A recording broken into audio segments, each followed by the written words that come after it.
Sales Lead Dog Podcast, hosted by CRM technology and sales process expert Christopher Smith, talking with sales leaders that have separated themselves from the rest of the pack. Listen to find out how the best of the best achieve success with their team and CRM technology. And remember, unless you are the lead dog, the view never changes. Welcome to Sales Lead Dog. Today we have joining us a thought leader, Angel RIBO. Angel, welcome to Sales Lead Dog. Thank you. Thank you very much for allowing me to be here with you and for your, and to your audience, obviously, that they will be patiently listening to us today. That's great. So Angel, tell us about yourself and what you do these days. Absolutely. So basically what I do is both corporate CEOs and established entrepreneurs, they hire me to bridge the gap globally for expansion and exposure. So that means basically that they help them accelerate the growth of their businesses through international expansion strategies.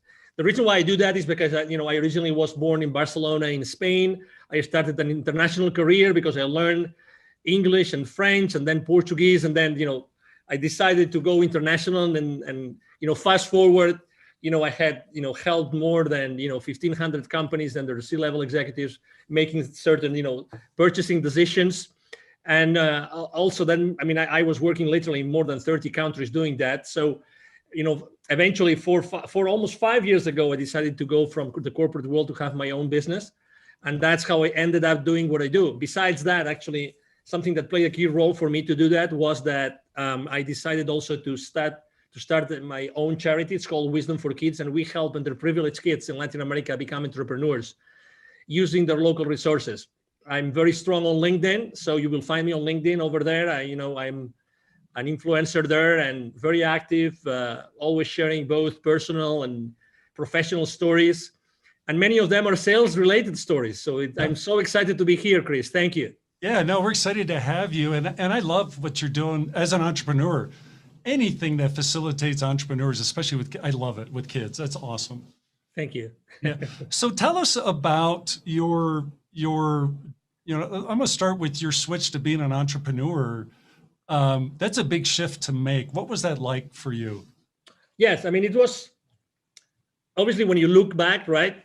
You know that you made so many mistakes, and you would, if you were given another chance, you would definitely do it completely different. You know that feeling? Yeah. Oh yeah. I'm sure you do, right? Yeah, totally. But also I believe that, regardless of where you stand, like from a spiritual or religious perspective, I think that we are only given the battles that we can really fight and succeed on. Yep. Okay, so that wasn't an exception. So there's always something that happens that keeps you afloat, always, no matter what, Yep. Yep. So I decided to leave corporate America after what? Almost like 17, 18 years, starting in Europe and then being here. Yeah. In the US. I'm right now north of Dallas in Texas. And it was, in the beginning, to be honest, the first thing I can tell you I remember is that I really wasn't sure of what I wanted to do. I wasn't sure. I had so many paths, right? Right. Before leaving the corporate world, I had attended several entrepreneurs, online marketeers kind of conferences. Yep. In order to explore several, avenues, how to become a consultant, how to become a coach, how to launch products online, how to be a good online marketeer.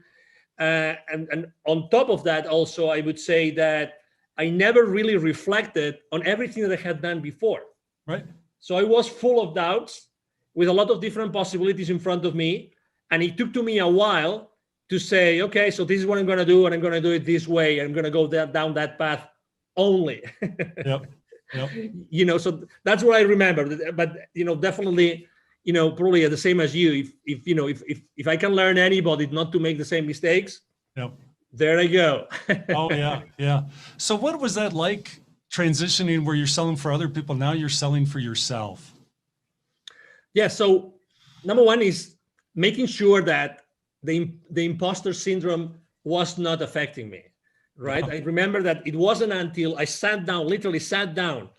And when I was telling you before that I had done business in 33, 34 countries, until that very moment, and that was months and months and months after I had started my own entrepreneurial career, I sat down and I started to write down, okay, so how many companies have I helped in my life? And I tried to cut and paste different spreadsheets from different, places I had worked and done business with, and companies and industries. I put them all together. And then I said, okay, how many countries? Those different companies, where are they based? So I started to make a list of different countries. Okay, and then how did I help them? So I helped them do this, this, this, this, and this. When I took stock of that, experience, it was then when I realized, okay, so I might have something to offer. Yeah. I might have something to sell to the others. So actually, I made the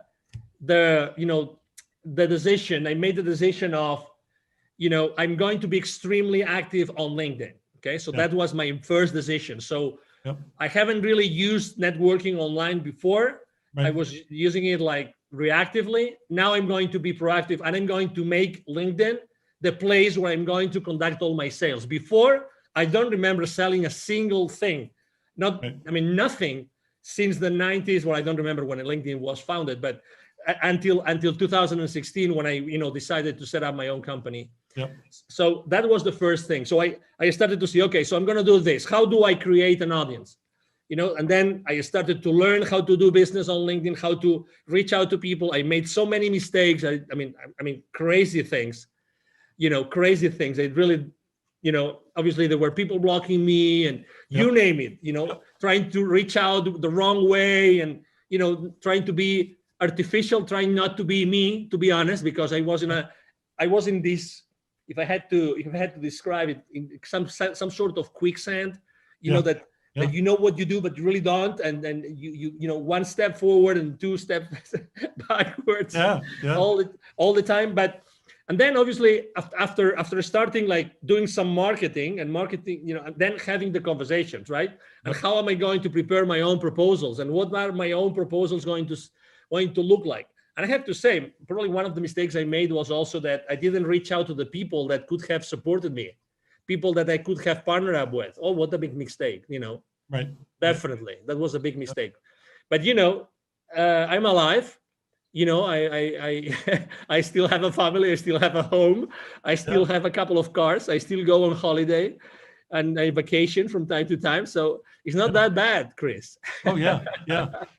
I think a lot of people are afraid to make that jump, but it's like anything else in life where you're making a big change like that you have to be all in.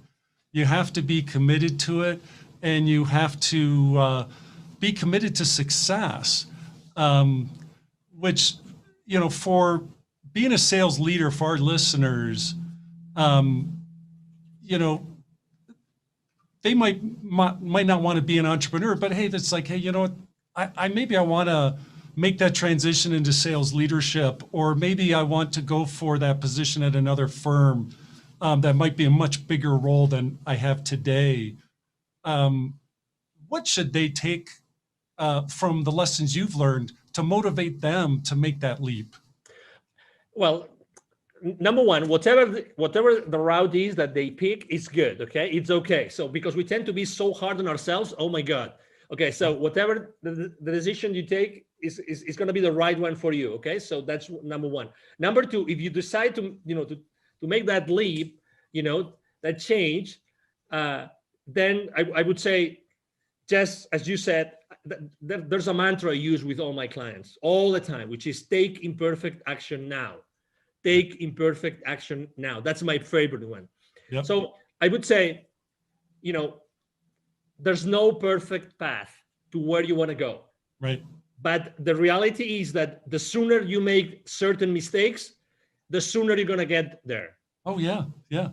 So there's in the startup world, there's this concept called the minimum viable product. Yes. Okay. So any startup, when they're going to launch something, they say, okay, so what's the minimum value in the form of a service or a product I'm going to put together so that the market is going to react positively and they will start acquiring my services or my product, right? So this is so much more simple than what you think. You just have to reach out to the people that you already know, or the potential business partners, and go to them and say, hey, I just started. I just got out, the corporate world. I want to do this. Would you be willing just to have a coffee, over coffee conversation and tell me that makes sense? And if you would be willing to tell me your feedback about this, it's as simple as that. In a week, you can have 5, 10 conversations like that, Yep. and already know what makes sense and what doesn't make sense, and start having those conversations with potential clients. Again, I was talking about making mistakes on LinkedIn and sending the wrong messages. If you genuinely, even if it's people that you don't know, if you genuinely reach out to people and ask them for help, Yep. I mean, don't explain them your life, okay? Just, I need your help because I just left the corporate world and I would like to, proof test something that I want to change, to launch to the market. I tell you, maybe it's not going to be a 50%, but there's going to be a 10%, 20% of people that are going to say yes. And they will be able to meet, they will be willing to meet over coffee with you to discuss that. Yep. Yep. I mean, and the ones that have been there, the ones like you and me that we have been there, oh my God, do we want to help other people not to make the same mistakes? Oh yeah. Of course. Yeah. Of course we want. Important. Exactly. Yeah.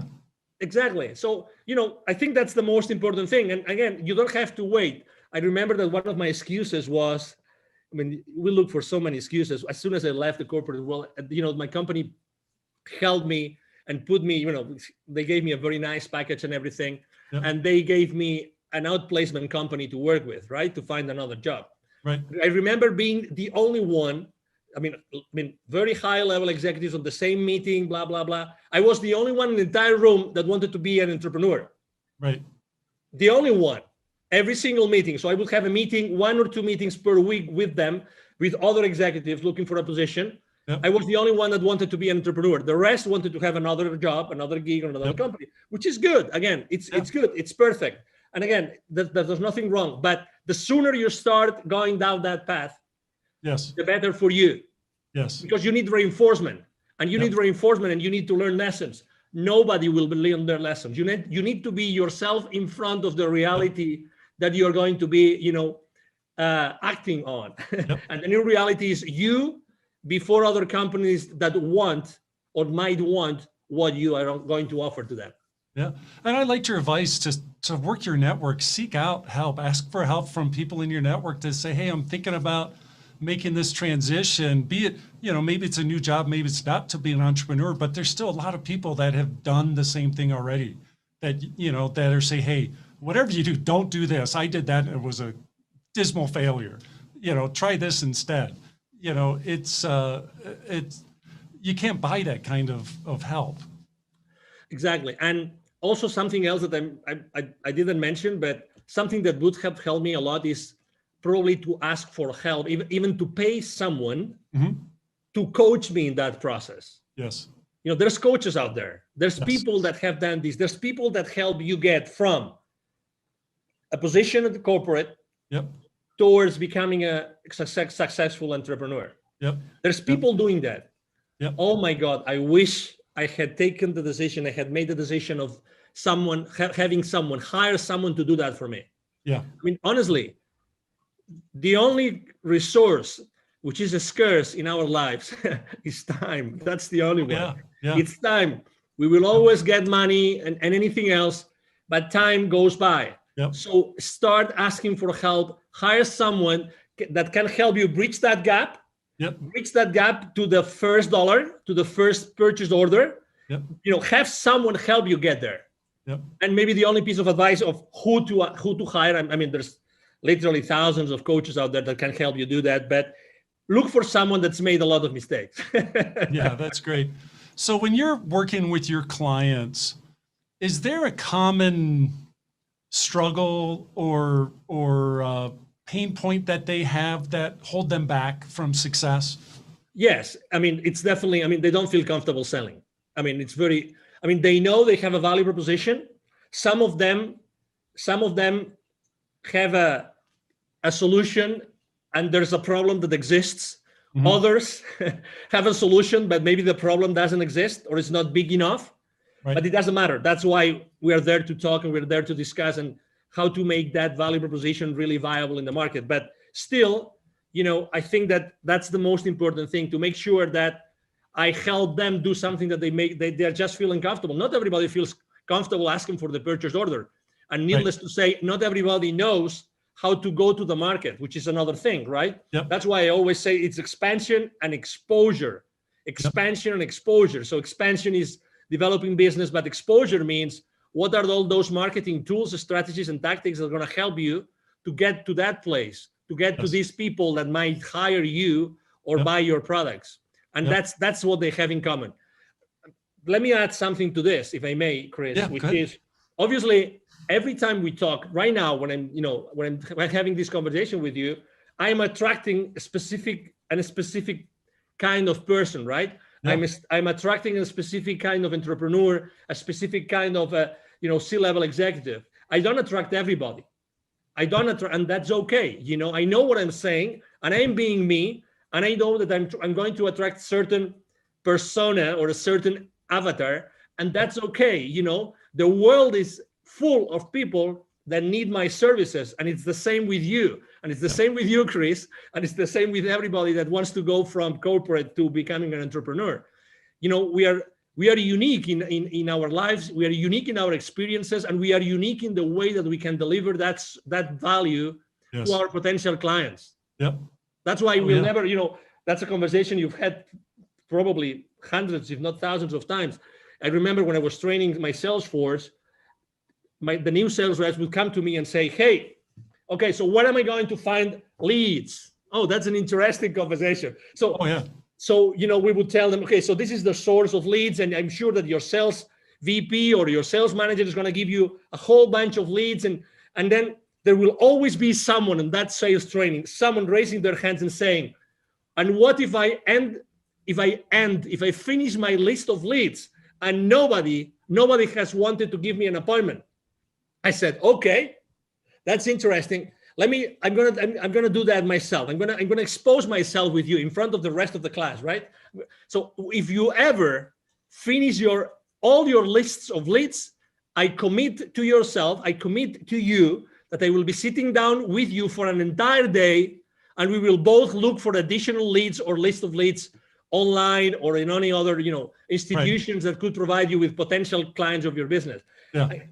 Obviously, the message I was trying to convey is it that there are not enough leads or potential clients to you, or is it that maybe the work that you're doing is not good enough? Maybe the questions that you're asking, maybe the phone calls, maybe the places where you're looking, right? The reality is, Chris, that nobody ever came back to me, since the 90s asking for lists of additional leads. Right.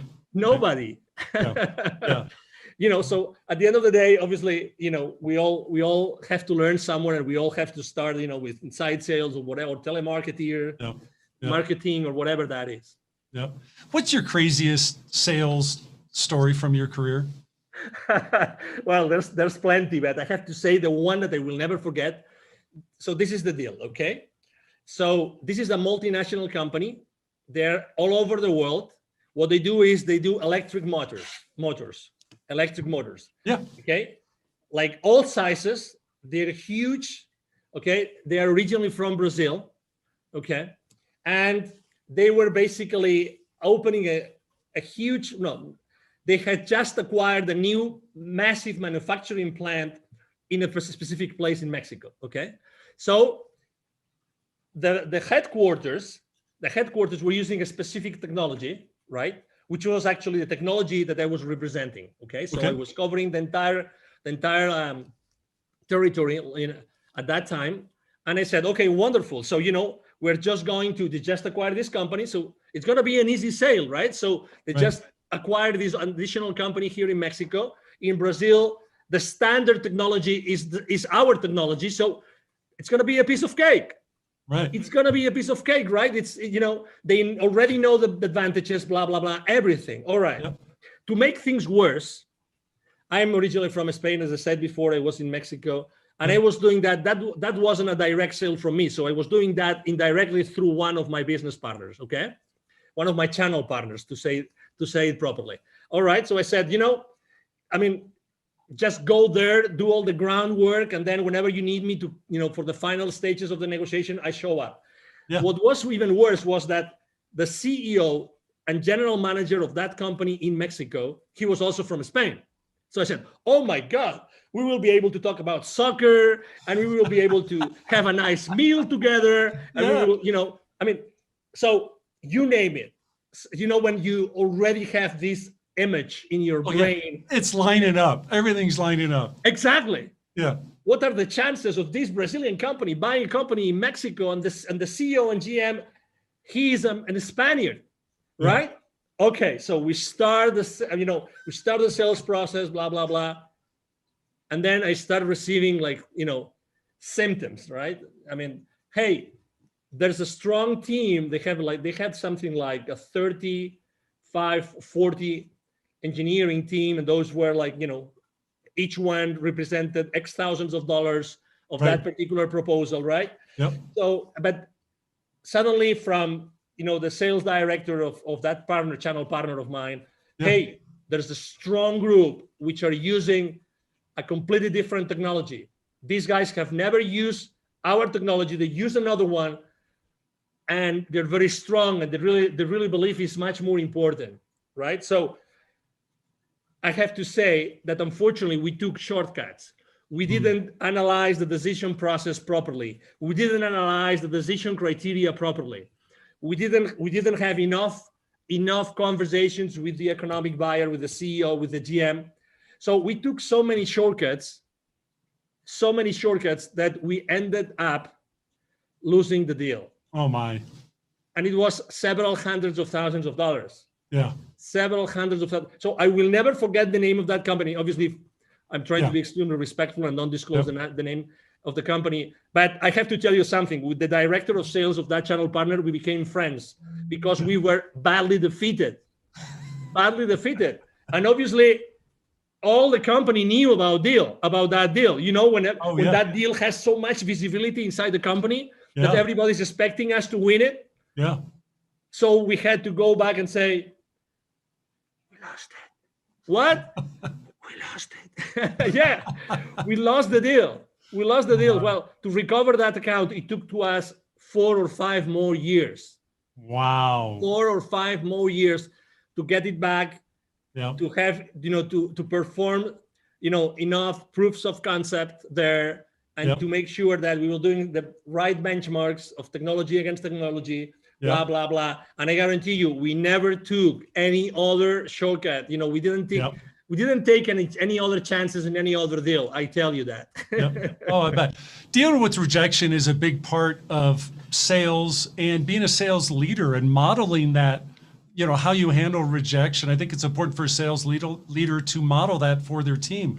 What's your recommendations for sales leaders in terms of how they create the proper perspective in their sales team, especially the younger people that are getting started in sales? I would say number one is that for your potential clients, future clients, you call them suspects, leads, prospects, whatever, depending on the maturity, but their perspective is their reality. Don't forget that. Don't forget that. So your reality is not their reality. Okay. So that's the number one thing. So the number one thing I would like to say is, this is a marathon. Okay. So just you have to learn, and don't burn your bridges. It's a matter of time. You have to learn how to do this. This is as anything else, as playing tennis, as swimming, as driving, as anything else. This is a long run. Okay, so it's going to take some time for you to perfect whatever you want to do. And remember, be yourself all the time. That would be my second one. Be yourself. Don't pretend to be anybody else. It doesn't mean that you don't have to be mentored. You don't have to receive lessons. No.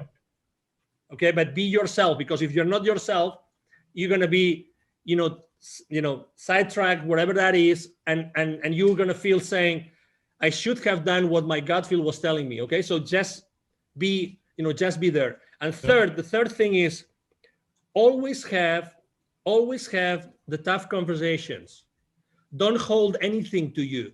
Always have those tough conversations. So what I'm trying to say is always make sure that whatever decision, whatever proposal you're making, whatever conversation, it's for the good of your client. Right. It's for the good of your client. Okay. So genuinely care about what is important for the client. Remember one thing, as I said before, perception is their reality. They want something, but you believe as a salesperson that they need something else. Right. Okay. So it's what they want. It's what they want. So remember, it's their reality. So you have to be there all the time. Okay. So those would be my, most important, pieces of advice. And again, you learn a lot. I mean, I learned from a desk making phone calls. That's how I learned. Yes. Yep. That's how I personally learned. I didn't even, it took to me more than a year to start making, sales appointments with the field reps, but it is what it is. It is, we have to learn, we have to make mistakes. You have to struggle. That's right. Yeah. So let's transfer our discussion here to talk about CRM. When it comes to CRM and your career in sales, did you love it or do you hate it? I loved it. And I loved it because it helped me structure myself and organize myself. The real, can I use a brand, or can I use I'd rather not? We try to stay away from that. And just talk in general terms. We don't want to. So there wasn't one over another. No, it's okay. So just going back in time in the late 90s, there was one system that was really like the number one that everybody would use, and everybody would use that one. I remember when the company was working with was over $1 billion in revenue, and they decided to buy that. Right, that was a multi-million-dollar deal that they had to invest on. I remember it was like a savior. I mean, I remember even though it was complicated, like lots of fields and things and interactions, it was like, oh my God, great. We have a way like to put all that information and to keep that information in at some place so that it's going to help me have a better possibility to follow up on those deals. Because at the end of the day, following up is everything. When every single industry says that the millions are in the follow-up, you bet. And CRMs really help you be organized. That's for me, that was, I remember my first time ever using that particular CRM. And I've always used different. After that, I use CRMs consistently. Yes, it's the peace of mind that you say. Again, a lot of people see it as a way to control, which I understand and which I agree. You need to control your sales force. You need to have some level of accountability with your sales force. I get that, but it's a help. It's something that's going to help you. It's part of your support system, and you need support systems to excel in sales. Yeah, I think it's a great tool for salespeople because everybody goes into slumps, and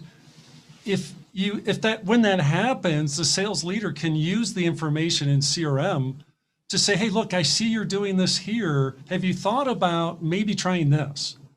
But if you don't have that information in CRM, how is the leader be able to coach effectively, because they have no insight as to what they've been doing or what's going on? Exactly. And, and to your point, some people don't like to be controlled. Some people feel like, I'm the top gun here. I don't need anybody to overlook what I'm doing. Right. With all due respect, we belong to an organization. That's right. The final goal of that organization is to pay back to the owners, to the investors, to pay back, to the shareholder, to give that additional value to the shareholders. They invested their money, they invested their time, they invested their wealth in making that company successful. You have a job because of them. So anything that you do, which is going against that contradicts that, I regret to say, it's not right. That's right. It's not right. The end goal of any organization is to increase shareholder value no matter what. And you as a salesperson, you have to be aware that every business decision that you make has an impact and a financial implication, has a financial implication in the company and in the profitability of the company. So you're part of that structure. I understand that you like to, sell big and close these big, massive deals and great revenue. But okay, so what are the implications of closing that deal? First, as I said before, for the client, is it going, because in the moment that you close a sale, remember, it's good for you because you get the revenue, but it's a problem in the financial statements, right? It's remember, you are a problem for your client until your client starts to recover the investment. Remember that. That's right. And it's the same for your company. So, okay, you get the revenue, but who has to fulfill that order? Your entire organization behind you has to fulfill the order. Did you take everything into consideration so that you will be able to profitably fulfill that order for your client? These are the kind of things that you have to take into consideration every time you close a sale. Yeah, I could not have said that better, Angel. That is so. Thank you. That's one of the discussions I love to have when we engage with a client is, okay, what happens when that deal's won? What is that being supported by your CRM? Is the information in your CRM to support the team that downstream that, as you said, they now have to take care of that customer. They have to own that relationship and make sure they achieve the ROI on their investment. So important. Absolutely. I mean, in all honesty, I mean, if we want to keep our teams accountable, I mean, we have to, and we want them, all of them, to be engaged, right? I mean, we have to educate them. I mean, very honestly, I mean, because you sell every single day. So I think that having those financial implications conversation is like the elephant in the room. Yes. It's like the elephant in the room. Who feels really comfortable? I mean, have you ever felt this? Let me ask you a question, Chris. Have you ever been in that situation in which you're trying to close a deal, you're in a negotiation table, and suddenly the CFO of your client shows up? Oh my God, you are with the fingers like this, cross fingers, saying, I pray to God that the questions from the CFO are not going to be that difficult, so I can still answer them, and they will still be interested in doing business with me. Yes. Because if we get into, if he pulls up his financial statements and he starts going on like, okay, so this and this and this and this, and he starts making these difficult questions. Oh my God, you might even have an MBA, but even if you have an MBA, how long ago did you forget all the financial principles? Oh yeah. That will eventually allow you to understand what the CFO is going to say, but you still want to win the PO, right? Yep. So this is exactly where we are. So we have to be humble, and we have to receive the education in order to be able to, be engaged in our company, be aligned with everybody else, and then we can be kept accountable. Yep. No, I love it. So Angel, we're coming up on our time here on Sales Lead Dog.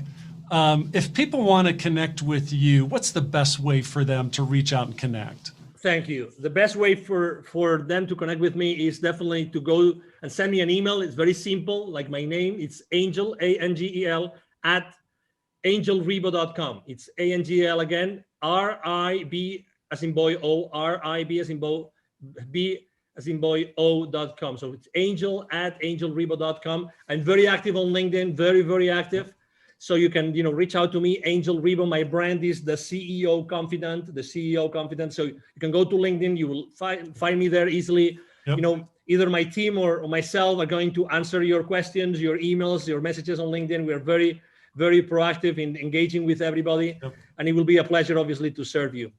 Yeah. Well, it's been great talking with you, Angel. I'm glad we got to finally connect and talk. This has been terrific. Thank you. Thank you. Likewise. Thank you for the opportunity, Chris, obviously. And thank you, everybody. Thank you to all the audience listening to us today. Awesome. As we end this discussion on Sales Lead Dog, be sure to subscribe to catch all our episodes. On social media, follow us on LinkedIn, Facebook, and Instagram. Watch the videos on YouTube, and you can also find our episodes on our website at impellercrm.com/Sales Lead Dog. Sales Lead Dog is supported by Impeller CRM, delivering objectively better CRM for business, guaranteed.